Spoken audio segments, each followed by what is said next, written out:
বিপদের আশঙ্কা করে এবার নিজেদের অসম্পূর্ণ ভালোবাসাকে পূর্ণতা দেওয়ার সিদ্ধান্ত নিল ক্রান্ত হেমন্তর। ভিডিওতে লাইক দিয়ে দেখতে থাকুন। পুলিশের অভিযানের ফলে এক পর্যায়ে যখন সকলে বিচ্ছিন্ন হয়ে পড়ে এবং ক্রান্ত দলের সদস্যরা এক একজন এক এক জায়গায় অবস্থান করতে থাকে, ঠিক সেই মুহূর্তে পুলিশ চাপ্পায় চাপ্পায় তন্ন তন্ন করে যখন ক্রান্তদের দলের প্রত্যেকটা সদস্যকে খোঁজাখুঁজি করতে থাকে, অন্যদিকে ক্রান্ত যখন নীলাঞ্জনার হাত এক মুহূর্তের জন্য না ছেড়ে যখন রীতিমতো মন্দিরে গিয়ে আস্তানা পাতে, ঠিক সেই মুহূর্তে মন্দিরে পুরোহিত মশাইকে দেখা মাত্রই ঠিক সেই মুহূর্তে পুরোহিত মশাই ক্রান্ত এবং নীলাঞ্জনাকে দেখে বলতে থাকে যে, তোমরা কে গো বাচ্চা, এখানে কেন আশ্রয় নিয়েছো বলো তো। অন্যদিকে ক্রান্ত বলতে থাকে যে, দোহাই আপনার পুরোহিত মশাই, আপনি কোনো মতে আমাদেরকে পুলিশের কাছে ধরিয়ে দেবেন না, কারণ আমরা সেই প্রত্যন্ত গ্রাম থেকে অনেক কষ্ট করে অবশেষে পালাতে পালাতে এখানে পর্যন্ত এসেছি। অন্যদিকে পুরোহিত মশাই ভুলবশত তাদেরকে প্রেমিক প্রেমিকা ভেবে নেয় এবং বলতে থাকে যে, পুলিশ তোমাদেরকে হুমড়ি খেয়ে এরকম করে খোঁজাখুঁজি করছে কেন, তোমরা কি বিয়ে ছেড়ে বিয়ের আসর থেকে পালিয়ে এসেছো নাকি নাকি তোমাদের সঙ্গে সম্পর্ক ছিল যেটা তোমাদের পরিবার মেনে নেয়নি। ঠিক সেই মুহূর্তে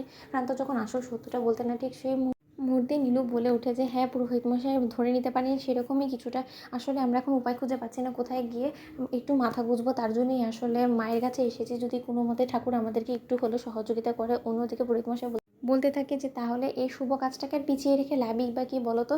কে বলতে পারে যে তোমাদের জন্য ভবিষ্যতে কি অপেক্ষা করছে, তার আগে বরঞ্চ শুভ কাজটা সেরে ফেলো। অন্যদিকে ক্রান্ত বলতে থাকে যে, তার মানে পুরোহিত মশাই আমি আপনার কথা বুঝতে পারছি না। অন্যদিকে পুরোহিত মশাই বলতে থাকে যে, তোমাদের দুজনের চোখ মুখ পরিষ্কার বলে দিচ্ছে যে তোমরা একে অপরকে কতটা চাও এবং একে অপরকে কতটা ভালোবাসো, তাহলে এই অসম্পূর্ণ ভালোবাসাটাকে এখনও পর্যন্ত পূর্ণতা কেন দাওনি বলো তো। তার থেকে বরঞ্চ যখন ঈশ্বরের আশীর্বাদে মন্দিরে এসেই পড়েছো এবং যখন মাকে সামনে সাক্ষী রেখেইছো, তাহলে বরঞ্চ লুকিয়ে না থেকে যত শীঘ্রই সম্ভব পুলিশের হাতে ধরা পড়ে যাওয়ার আগে তুমি ওর এই মায়ের সিঁথিতে সিঁদুরটা বরঞ্চ পরিয়ে দাও। এতে করে তোমাদের সম্পর্ক একটা বৈধতা চলে আসবে এবং সামাজিকভাবে তুমি ওকে নিজের স্ত্রী হিসেবে গ্রহণও করে নিতে পারবে এবং পুলিশ থেকে শুরু করে কেউ আর তোমাদেরকে কোনোদিন একে অপরের কাছ থেকে আলাদা করতে পারবে না। ঠিক সেই মুহূর্তে ক্রান্ত অবাক দৃষ্টিতে তাকিয়ে থাকে নীলাঞ্জনার দিকে এবং নীলাঞ্জনা বলতে থাকে যে, কী ভাবছো ক্রান্ত, এখনও কি তুমি তোমার জীবনে অনিশ্চয়তা নিয়ে ভেবেই চলবে, নাকি তুমি এখনও পুরোহিত মশাইয়ের কথাটা কিছুটা হলেও কদর করবে। অন্যদিকে ক্রান্ত বলতে থাকে যে, তোমার যদি কোনো রকম আপত্তি না থাকে তাহলে আমি এই মুহূর্তে তোমার সিঁথিতে সিঁদুর পড়াতে রাজি আছি।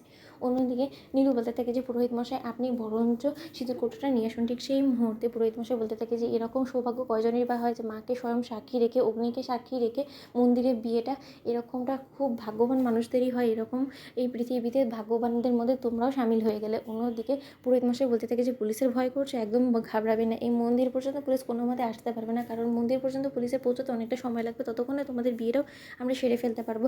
তুমি বরঞ্চ মা লক্ষ্মীর সিঁথিতে সিঁদুরটা পরিয়ে দাও চট জলদি করে। অন্যদিকে পুরোহিত মশাই যখন মন্ত্র পড়তে থাকে এবং অগ্নিকে সাক্ষী রেখে যখন নীলাঞ্জনা প্রতিজ্ঞা করে ক্রান্তের দিকে তাকিয়ে যে, ক্রান্ত এই হাত যখন একবার তোমার ধরেছে কখনো আমি ছাড়বো না, মরতে হলে একসঙ্গেই মরবো। তো বন্ধুরা ভিডিওটি ভালো লাগলে লাইক এন্ড শেয়ার করে সাবস্ক্রাইব করতে ভুলো না।